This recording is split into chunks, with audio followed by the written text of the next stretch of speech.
Most people think wealth is linear, that having $200,000 is just twice as good as having 100,000, that a million is simply 10 times better. It is not. And the moment someone crosses that line, they find out why. $10,000 invested at 7% generates $700 a year.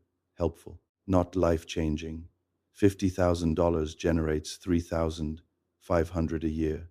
Still not enough to matter much. But $1 million at that same 7% generates $70,000 a year, without lifting a finger, without showing up anywhere, without asking permission from anyone.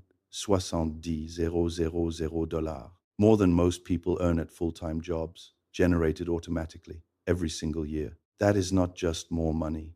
That is a completely different relationship with money, a different relationship with work, a different relationship with time. And most people have no idea it exists until they get there. He got there. And what happened next is not what most people imagine. The first thing that changes is not the lifestyle.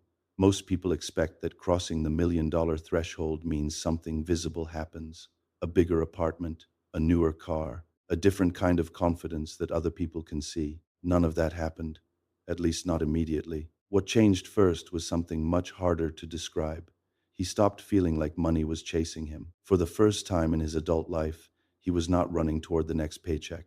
He was not calculating whether he could afford something unexpected. The low-level financial anxiety that had been running in the background for 15 years simply went quiet. That quiet was the first real sign that something had fundamentally shifted. Here is the math that explains why.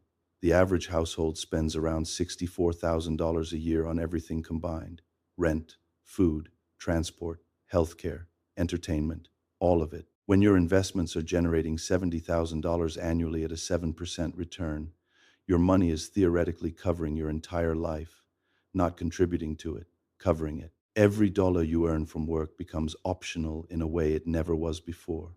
This is the first wealth threshold where capital starts outperforming labor, and crossing it changes everything about how a person thinks. He did not quit his job. That is the part that surprises most people. He kept working, but the work changed completely, not the tasks, the psychology behind the tasks. Before, every professional decision was filtered through one question: can I afford to make this choice? Can I afford to push back on this? Can I afford to walk away from this? Can I afford to take the risk? After that filter disappeared, every decision became a genuine choice rather than a calculation driven by necessity. He negotiated differently. He said no to things he used to accept out of financial pressure. He took on projects that aligned with what he was actually good at rather than whatever paid the most right now. People who are not desperate make better decisions. That is not an opinion. It shows up consistently in how outcomes change once the financial pressure lifts. The relationship with risk inverts in a way that feels counterintuitive until you understand the math. When he had 50,000 invested, a 10% market drop cost him $5,000. Painful, recoverable. When he crossed the $1 million threshold, that same 10% drop cost him $100,000 in a single week, more than most people earn in 2 years of work. Most people assume this would feel terrifying, and at first it does. But here is what actually happens over time. When your investments are generating enough to cover your life, market downturns stop feeling like disasters. They start feeling like sales. When everything is down 20%, someone with no capital has nothing to buy with. Someone with $1 million foundation has the ability to buy more at discounted prices. The same event that devastates one person becomes an opportunity for another, not because of intelligence or luck, because of position. This is one of the things nobody explains about wealth. It is not just about having money. It is about being positioned to act when most people cannot. The compound acceleration effect is the part that feels almost unfair once you experience it. His first $100,000 took years, discipline, sacrifice, consistent saving through periods where it felt like nothing was happening. His second 100,000 came faster. His third faster still. But once he crossed the $1 million mark, the math became genuinely difficult to argue with. $1 million growing at 8% adds $80,000 in a single year, without any additional contributions. That 80,000 gets reinvested. Next year, the base is larger, the return is larger. The gap between what he contributes and what the money generates on its own keeps widening in his favor. His second million came in less than half the time his first million took, not because he changed anything, because the machine was bigger and the math was working harder. Then came the things he did not expect. Access changed, not dramatically at first, but consistently. Banks that used to treat him like a standard account holder started treating him like a relationship worth maintaining. Investment opportunities with minimum thresholds of $50,000 or $100,000, the kind that simply did not exist when he had 20,000 total, became accessible. Real estate syndications, private funds, business acquisition opportunities, an entire layer of the financial world that operates quietly below the surface of what most people ever see. These opportunities are not necessarily better because they are exclusive. They are better because they are designed for people whose financial situations are complex enough to benefit from them. And complexity, at this level, tends to work in your favor rather than against you. Then there is the tax question, which most people do not think about seriously until the numbers get large enough to make the thinking worthwhile. When his investment gains were generating $10,000 a year, the difference between paying 15% and 25% in taxes was $1,000. Meaningful, but not worth restructuring his entire financial life around. When his gains crossed $70,000 annually, that same percentage difference became $7,000 every single year. Without doing anything differently except understanding how the system works: tax loss harvesting, asset location across different account types, retirement account optimization. These strategies exist for everyone, but they only become worth the complexity when the dollar amounts involved make the effort genuinely worthwhile. He started paying attention to things he had previously ignored because the numbers had grown large enough to justify the attention. The way he thinks about time shifted in a way he did not fully anticipate. When he was building toward the first million, every hour that was not spent earning or saving felt slightly wasteful.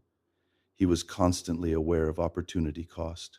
Every weekend, every vacation, every hour spent on something that did not directly contribute to the goal. After crossing the threshold, that calculation inverted. His time became more valuable than his immediate earning potential. An hour spent on something that genuinely mattered to him was not costing him anything.